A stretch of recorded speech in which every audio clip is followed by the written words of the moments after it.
Baiklah, para mahasiswa, kali ini kita melanjutkan bercocok tanam tembakau untuk bagian berikutnya, bagian yang kedua.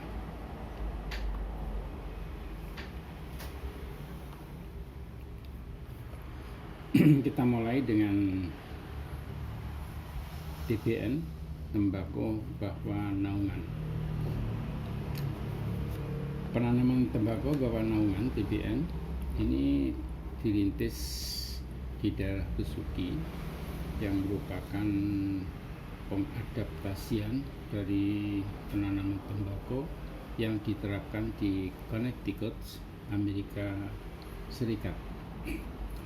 Sebenarnya kalau kita lihat di sini, ya, Indonesia merupakan suatu daerah tropis di mana tanaman tembakau itu bisa tumbuh dengan bagus. Ini para pengusaha-pengusaha luar, khususnya dari Amerika, pada waktu ingin, kok Indonesia bisa menghasilkan tembakau, nah itu bagus, itu kenapa gitu. Akhirnya dipelajari mulai dari tanahnya, iklimnya, unsur hara dan sebagainya. Pada kesimpulan bahwa yang paling banyak menentukan kualitas tembakau Indonesia itu adalah kondisi iklimnya. Dari sinilah maka melalui rekayasa perusahaan tembakau di Connecticut, Amerika sana itu ingin mengkondisikan tanaman tembakau di sana dengan kondisi iklim tanah yang sesuai di Indonesia. Nah, akhirnya lahirlah tembakau di bawah naungan. Nah, bagi kita di Indonesia akhirnya juga, loh, kok bisa di sana begitu? Jadi kalau kita lihat dasarnya itu, faktanya, datanya itu dari Indonesia, kemudian dimodifikasi dengan pengetahuan di Amerika, Connecticut. Sekarang kita malah justru belajar dari situ. Jadi kita mengadopsi tembakau bawah naungan yang ada di Connecticut itu, bagaimana kalau diterapkan di Indonesia. Nah, disitulah sehingga akhirnya dengan pengalaman para perusahaan yang di sana, ini akhirnya ya kita meniru di sini. Bab menjadi satu pemikiran kita bahwa tembakau Delhi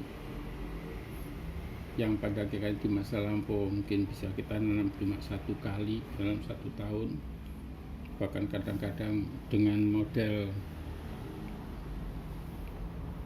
pembiaran untuk waktu tertentu, akhirnya 2-3 tahun kadang-kadang baru kita tanam tembakau lagi. Maka kita ingin mengadopsi itu, apa yang dilakukan di Connecticut itu, sehingga kelompok-kelompok daripada penanam tembakau itu ditutup dengan kain yang biasa disebut dengan waring. Ya. Prinsip dari teknologi TBN itu adalah pengurangan intensitas cahaya yang diterima oleh tanaman tembakau ke arah titik optimal. Tetapi selain itu juga dilengkapi dengan penerapan sistem pengairan yang terkendali. Selain menyangkut penyediaan air secara tepat waktu dan tepat dosis, juga menyangkut pengaturan kelembapan dan lain-lain di sekitar pohon dan daun tembakau. Penerapan teknologi TBN ini membawa berbagai bonus bagi usaha pertembakauan. Antara lain yang menonjol adalah berkaitan dengan pengendalian hama dan penyakit. Karena blok-blok pertanaman diselubungi oleh penaung, maka sangat sulit dimasuki oleh serangga. Sehingga yang merupakan serangga yang merupakan hama atau yang merupakan vektor daripada penyakit. Bila usaha dilaksanakan secara baik, penyempurnaan dengan pestisida dapat dikurangi. Dengan kata lain, penyemprotan secara preventif dapat dialihkan menjadi kuratif. Artinya dari upaya memberantas menjadi pencegahan. Perubahan ini akan menurunkan biaya pengendalian secara drastis. Selain itu juga aman bagi lingkungan. Hal yang dicapai dengan penerapan teknologi TBN ini sangat menggembirakan. Daun-daun tembakau menjadi lebih lebar, jumlah daun terpanen menjadi lebih besar, sehingga dengan teknologi baru di bidang pertanian, khususnya dalam pertembakuan, berbagai dampak dari penerapan perlu dipelajari dengan seksama. Ini gambar yang sebelah kiri adalah kerangka TBN, ya. Kemudian sebelah kanan itu nanti wujud penanamannya. Jadi seluruh wool itu ditutupi oleh kain atau waring yang terbuat dari plastik, jaring plastik. Nah, sekarang kita menginjak pada penggolongan tembakau. Tembakau dapat digolongkan menjadi beberapa macam, tergantung dari sudut mana ditinjau. Ada beberapa macam penggolongan ini, maka dapat pula menimbulkan bermacam-macam jenis tembakau di pasaran. Setiap jenis mempunyai mutu yang spesifik, sehingga berbeda dengan mutu jenis tembakau yang lain.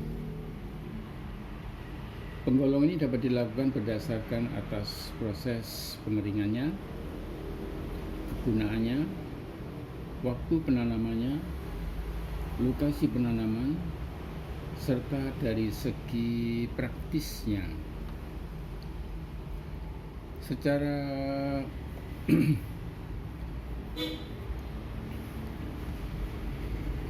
secara diagramatis kita bisa menggolongkan berdasarkan ini proses pengeringannya. Ada cara pengeringan atau biasa disebut dengan curing, lain dengan drying. Kalau curing itu di samping menghilangkan air, tapi juga ada proses biokimis yang terjadi di situ. Kalau curing itu hanya menghilangkan air saja. Yang pertama di sini air curing, pengeringan secara udara. Istilahnya bisa dikatakan sebagai dikering anginkan. Ini pada beberapa tipe tembakau, Burley, Virginia, cerutu, tembakau lokal pun juga itu, dan bisa digunakan untuk tembakau pipa, sigaret, cerutu, atau juga serbaguna. Kemudian flue curing, flue dengan embusan uap panas, ya, panas. Ini pada tembakau Virginia biasanya untuk keperluan sigaret dan pipa. Sun curing, pengeringan dengan sinar matahari. Ini untuk tembakau Orient atau semi Orient, ya. Keperluannya adalah biasanya digunakan untuk tembakau sigaret dan pipa. Atau berikutnya yang keempat adalah fire curing, pengeringan dengan api, Jadi biasanya ditaruh dalam satu bentuk para-para, kemudian dipanasi dengan uap dari asap daripada kayu. Ini biasanya untuk tembakau lokal dan ketake. Ini juga tembakau yang serbaguna, dan paling banyak kalau dibesuki ini adalah pipa untuk cerutu, ya, tembakau untuk cerutu. Sekarang kalau kita pelajari satu persatu, air curing, pengeringan lewat udara.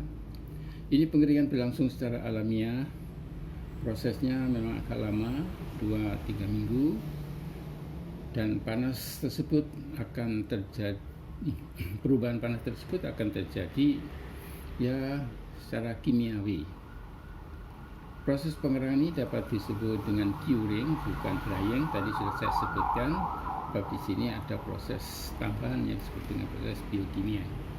Proses ini sangat diperlukan untuk menjaga mutu dan kualitas yang diharapkan agar kondisi udara optimum, dan untuk pengeringan ini seringkali diperlukan tambahan panas, terutama pada waktu malam hari. Jadi kadang-kadang memang perlu adanya fire curing, ya, fire curing. Tembakau yang dikeringkan secara ini meliputi sekitar 32% dari produksi dunia. Di antaranya yang terpenting adalah tembakau nakus atau tembakau untuk cerutu.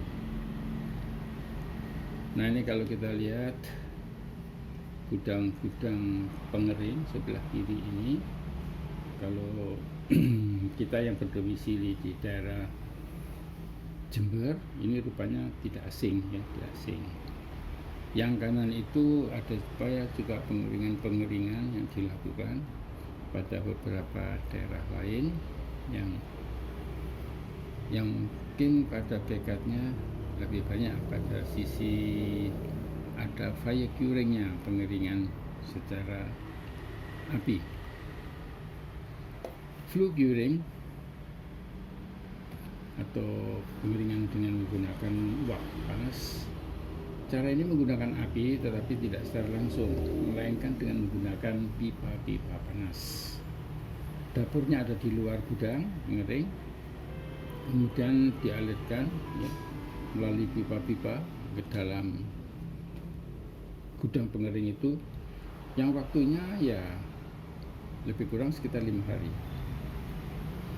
Tembakau yang dikeringkan dengan cara ini warna krosok kuning keemasan dan relatif kadar gulanya tinggi. Dari golongan ini yang terpenting adalah tembakau Virginia yang produksinya meliputi lebih dari 32% dari produksi dunia. Negara-negara penghasil tembakau jenis ini terutama adalah Amerika Serikat, Kanada, India, Jepang, Rhodesia, Cina, dan Filipina. Nah, ini gambaran gudang pengering. Yang sebelah kiri itu ada tungku. Dulu banyak menggunakan kayu arang, tapi sekarang sudah banyak menggunakan kompor gas. Panasnya dihembuskan ke dalam. Nah, di dalam itu dialirkan beberapa pipa-pipa sehingga akhirnya seperti gambar sebelah kanan, di situ akan terjadi ya, uap panas yang berperan untuk mengeringkan daun tembakau itu. Sun curing, pengeringan dengan sinar matahari. Pengeringan dilakukan dengan menggunakan sinar matahari, dan karena sangat tergantung pada sinar matahari, maka hanya dapat diusahakan di daerah kering. Jadi daerah-daerah yang basah mungkin agak sulit. Tembakau yang dipungut tidak langsung dikeringkan dari sinar matahari, melainkan disimpan dahulu sekitar 2-3 hari sampai warnanya mengering. Ini kadang-kadang penyimpanan boleh dilakukan pada waktu dibiarkan saja 2-3 hari itu di sawah. Ya, itu kalau dalam kondisi yang aman, ya, yang aman, tidak ada pencuri dan sebagainya.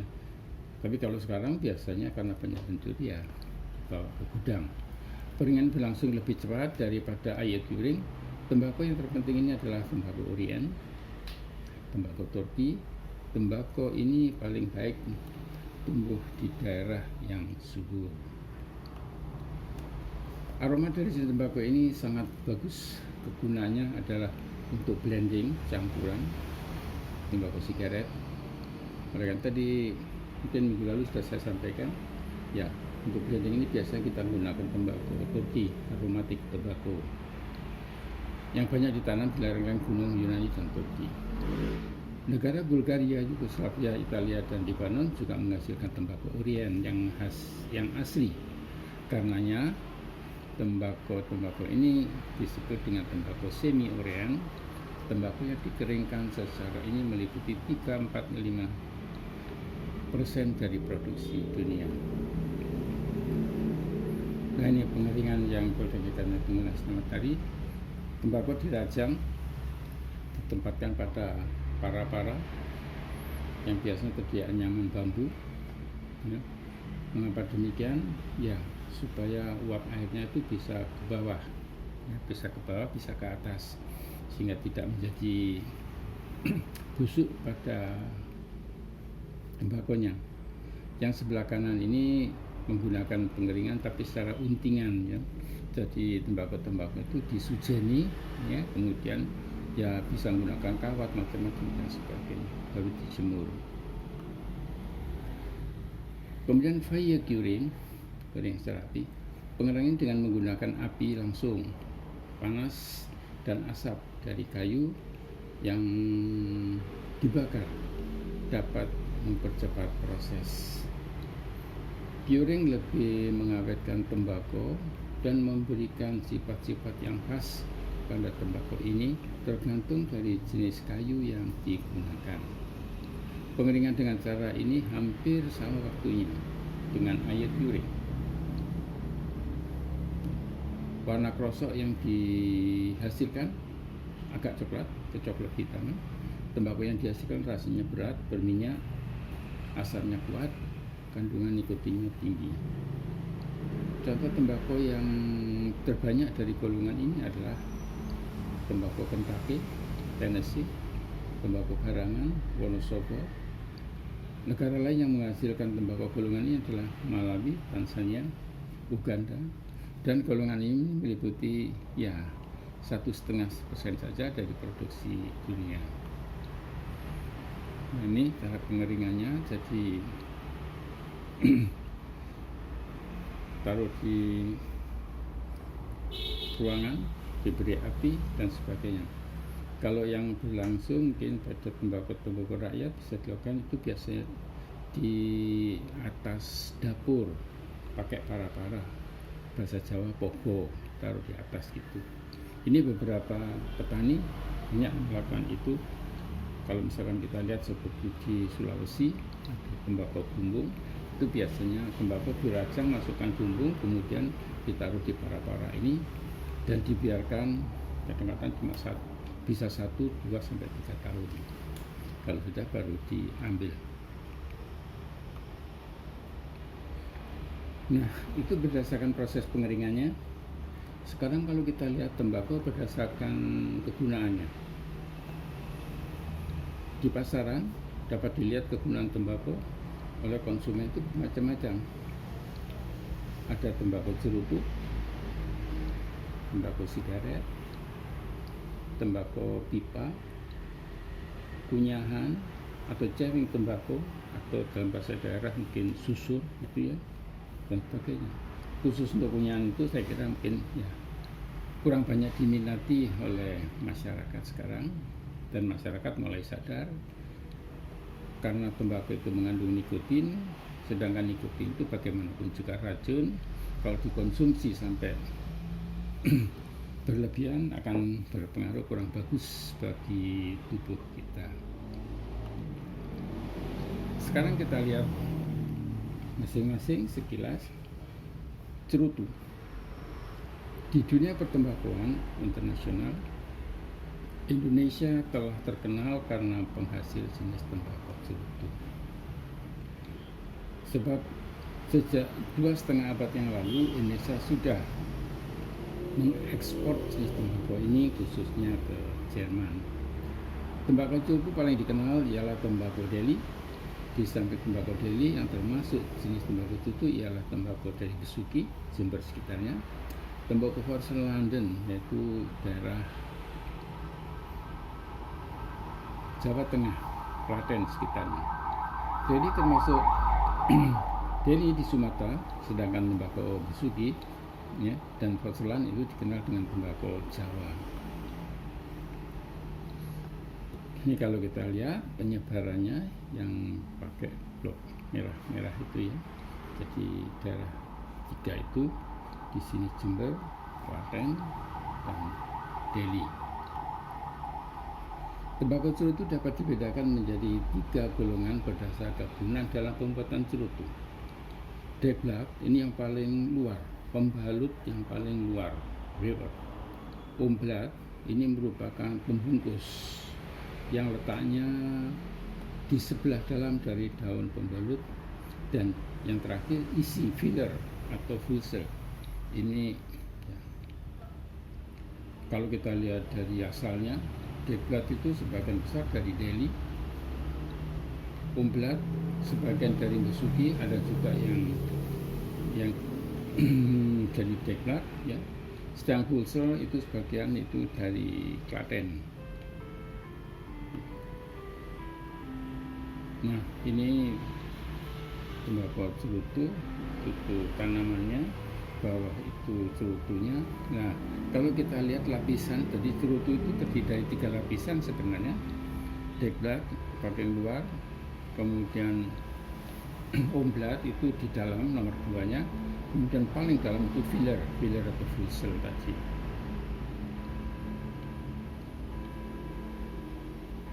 Jadi tembakau cerutu itu tanpa pembungkus, ya pembungkusnya Deglat itu. Oleh karena itu fungsi Deglat itu di samping sebagai pembungkus juga ya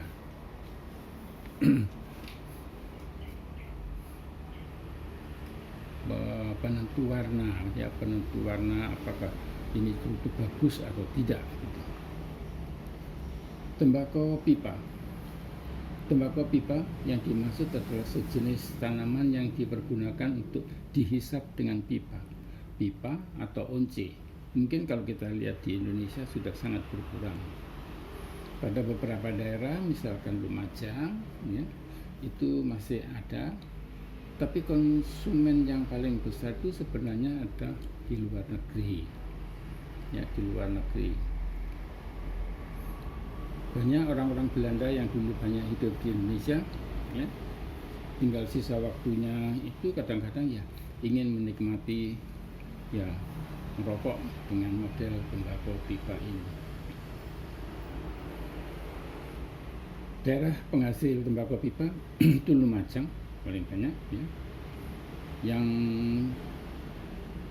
pada hakikatnya proses pengolahannya ini mempunyai satu bentuk ya hampir sama dengan tembakau Mesuki, porselan.